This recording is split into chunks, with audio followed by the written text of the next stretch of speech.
मुंबई की रात बारिश की मोटी चादर में लिपटी हुई थी। मानो शहर अपने सबसे गहरे राज को और भी ज्यादा गहरे छिपाने की कोशिश कर रहा हो। टूटी हुई सड़कों पर बने गड्ढों में जमा हुए पानी सड़कों को कीचड़मय बना रहे थे। वहीं दूसरी तरफ से बारिश का पानी सड़कों पर फैले उन कीचड़ को धो रही थी। क्या शहर के गहरे राज को भी बारिश का पानी धो देगी? नम और ठंडी हवाएं लोगों की रीढ़ में सिहरन पैदा कर रही थीं। मूसलाधार बारिश में भी लोकल ट्रेन शहर के एक छोर से दूसरे छोर तक फैली लोहे की पटरियों पर ऐसे दौड़ रही थी जैसे किसी जिंदा इंसान की रगों में खून दौड़ रहा हो। लोकल ट्रेन का डिब्बा खचाखच भरा था। लोग एक दूसरे से सटे हुए थे। लेकिन इस भीड़ में शायद कोई है जो बारिश में छिपा सच ढूंढ रही है। लेकिन बारिश तो सब कुछ धो देती है।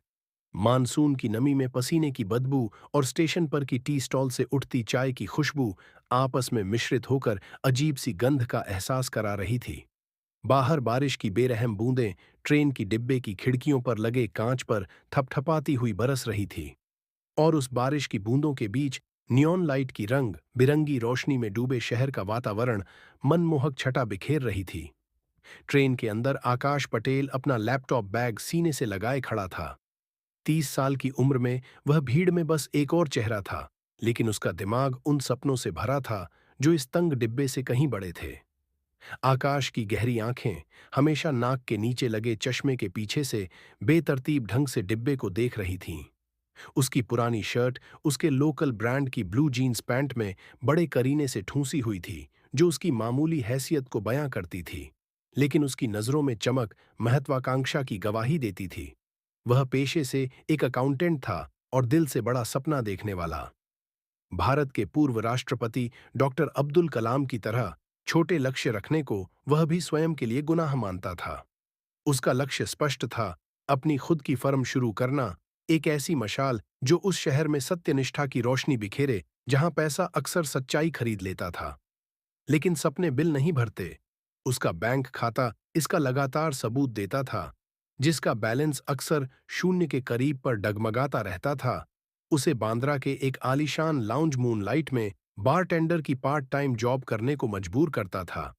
विडंबना उससे छिपी नहीं थी, मुंबई के अभिजात वर्ग को महंगे कॉकटेल परोसना, जबकि उसका अपना जीवन आर्थिक मजबूरियों में पिसकर समझौतों की एक बही खाता था।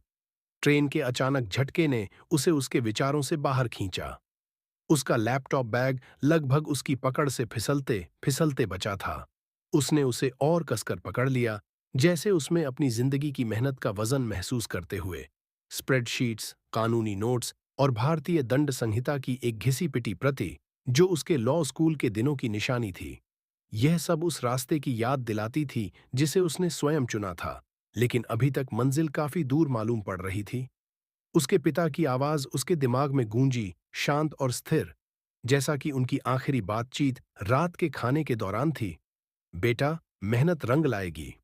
आकाश इसे मानना चाहता था, लेकिन उसके पिछली गलतियों का बोझ उसकी बाहों में थमे बैग से भी भारी था। 3 साल पहले उसने एक ऐसा फैसला लिया था जो उसे आज भी सताता था। उसकी पुरानी फर्म में एक सहकर्मी, समीर, एक प्रमोशन के लिए उसका प्रतिस्पर्धी बन रहा था। समीर शानदार था, लेकिन आकाश बेताब था। कमजोरी के एक पल में उसने समीर के प्रोजेक्ट का श्रेय ले लिया। एक महत्वपूर्ण वित्तीय ऑडिट जो उनके क्लाइंट के लिए लाखों बचाने वाला था। इस श्रेय के लिए प्रमोशन के तौर पर आकाश को 500 रुपये का मामूली मासिक वेतन वृद्धि मिली थी। लेकिन समीर ने अपमान में इस्तीफा दे दिया। समीर का कैरियर धूमिल हो गया और वह अपराध बोध के तले दबकर रह गया।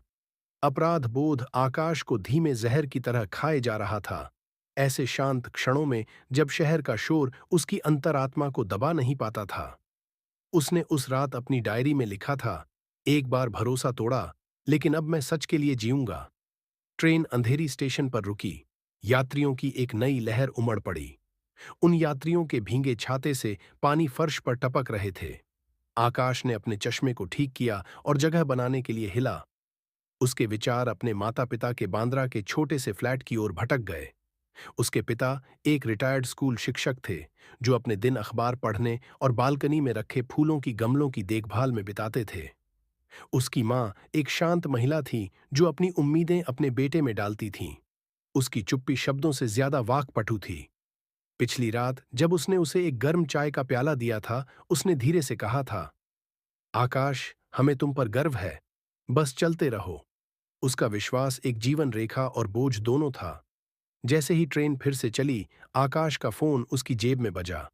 उसने इसे बाहर निकाला, सावधानी से, ताकि पास वाली महिला को कोहनी न लगे, और स्क्रीन पर नजर डाली। यूट्यूब से एक नोटिफिकेशन। खोजी पत्रकारिता चैनल ब्लैक सीक्रेट से एक नया वीडियो, जो उसका गुप्त शौक बन गया था। थंबनेल में सोनम गुप्ता थी, चैनल की निडर पत्रकार, उसकी गहरी आंखें स्क्रीन के पार ताकती हुई, उसका चेहरा दृढ़ता और दृढ़ संकल्प का मिश्रण। आकाश महीनों से उसका काम फॉलो कर रहा था, इस शहर की चमकती सतह को छीलकर नीचे की सड़ांत को बेनकाब करने की उसकी क्षमता से मंत्रमुग्ध। उसका नवीनतम वीडियो, जिसका शीर्षक था बॉलीवुड के गंदे रहस्य, एक प्रमुख निर्माता से जुड़े घोटाले को उजागर करने का मुंबई वादा सपनों करता का था। शहर है। उसने स्क्रीन को सोनम टैप की किया, आवाज शुरू हुई, अपने ईयरफोन स्थिर लगाए, और और उसकी प्रभावशाली, आवाज को लोकल लेकिन ट्रेन कुछ के के शोर लिए को काटने उन दिया। सपनों की कीमत चुकानी पड़ती है। आज रात हम भ्रष्टाचार के उस जाल को उजागर करते हैं, जो अंधेरी के स्टूडियो से बांद्रा के पेंट हाउस तक फैला है। उसके शब्द एक तलवार थे, शहर के भ्रमों को काटते हुए। आकाश मंत्रमुग्ध होकर देखता रहा। उसने दस्तावेज, धुंधले चेहरों और गुप्त बैठकों के फुटेज पेश किए। उसकी हिम्मत बिजली की तरह थी, उसके अपने सतर्क अस्तित्व के बिल्कुल विपरीत। आकाश ने उसके पिछले वीडियो पर एक टिप्पणी छोड़ी थी, अपने गुमनाम हैंडल अकाउंटेंट ड्रिमर से, आपकी कहानियां मेरे सपनों को प्रेरित करती हैं। उसे कोई जवाब नहीं मिला था, लेकिन लिखने का कार्य अपने आप में एक छोटा सा विद्रोह जैसा था। ट्रेन बांद्रा के पास धीमी हुई। आकाश ने अपना फोन जेब में डाल लिया, उसके दिमाग में अनेक विचार भनभना रहे थे। सोनम के वीडियो सिर्फ मनोरंजन नहीं थे, यह कार्रवाई का आह्वान था। यह याद दिलाता था कि सत्य एक हथियार हो सकता है। उसने सोचा कि उससे मिलना कैसा होगा, उसे बताना कि कैसे उसके काम ने उसे उस शहर में आशा दी थी, जो अक्सर झूठों में डूबा हुआ लगता था। इस विचार से उसके चेहरे पर मुस्कुराहट आ गई, जो उसके व्यस्त दिन में हल्केपन का एक दुर्लभ क्षण था। बांद्रा की सड़कों पर ऑटो रिक्शा के हॉर्न, बड़ा पाव बेचने वाले फेरी वालों और बॉलीवुड की सपनों की फैक्ट्रियों की गूंज दूर तक सुनाई दे रही थी। वह भीड़ से होकर निकला। आकाश ने अपने बैग को और करीब खींच लिया, इसे बारिश से बचाते हुए, और उस लाउंज की ओर बढ़ा जहां वह काम करता था। मूनलाइट बार मुंबई के अभिजात वर्ग से जुड़ा हुआ नाम था, और बार के शीशे शहर को विकृत दर्पण की तरह प्रतिबिंबित करते थे। अंदर हवा ठंडी और सुगंधित थी। लोकल ट्रेन की तंगी से दूर यहां एक मायावी दुनिया। आकाश बार के पीछे फिसल गया।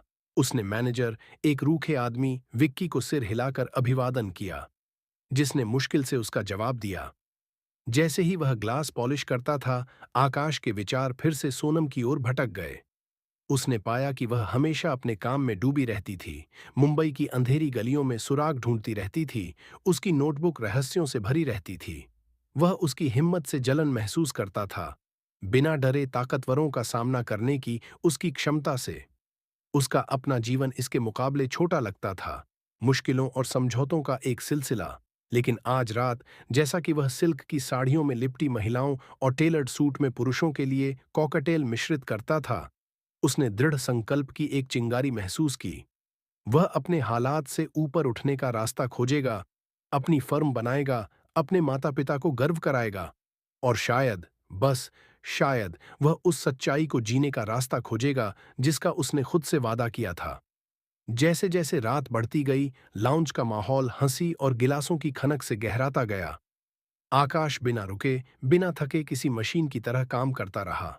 उसके हाथ अभ्यास के साथ आसानी से चल रहे थे, क्योंकि वे वाइन की गिलास डाल रहे थे और नशे में धुत ग्राहकों को देखकर मुस्कुरा रहे थे। लेकिन उसका दिमाग कहीं और था। सोनम का वीडियो फिर से चल रहा था, उसकी आवाज उसके मन में गूंज रही थी। बीच बीच में उसकी नजर कोने में बैठे आदमी पर चला जाता था, जो अभी थोड़ी देर पहले अपनी गर्लफ्रेंड के साथ बार में आया था। उसका हाथ उसकी गर्लफ्रेंड की कमर पर था। उसने पहले से अपने लिए कॉर्नर वाली टेबल रिजर्व कर रखा था। वह आते ही फोन कॉल पर बिजी हो गया, और शायद उसकी गर्लफ्रेंड बोर फील करने लगी थी। उसका चेहरा उसकी सफेद टोपी के नीचे आधा छिपा हुआ था, जो बातें करते हुए भी बार के चारों तरफ ठंडी और सतर्क नजरों से देख रहा था। वेटर ऑर्डर के लिए उसके टेबल पर पहुंचा। उसने फोन कॉल के दरमियान बीच में रुककर गर्लफ्रेंड से कहा, मेघना, प्लीज ऑर्डर दो इन्हें। मेघना के बॉयफ्रेंड की टोपी पर पिकासो लिखा हुआ लोगो था, मानो वह व्यक्ति किसी पिकासो नामक किसी कंपनी या संगठन से संबंधित हो।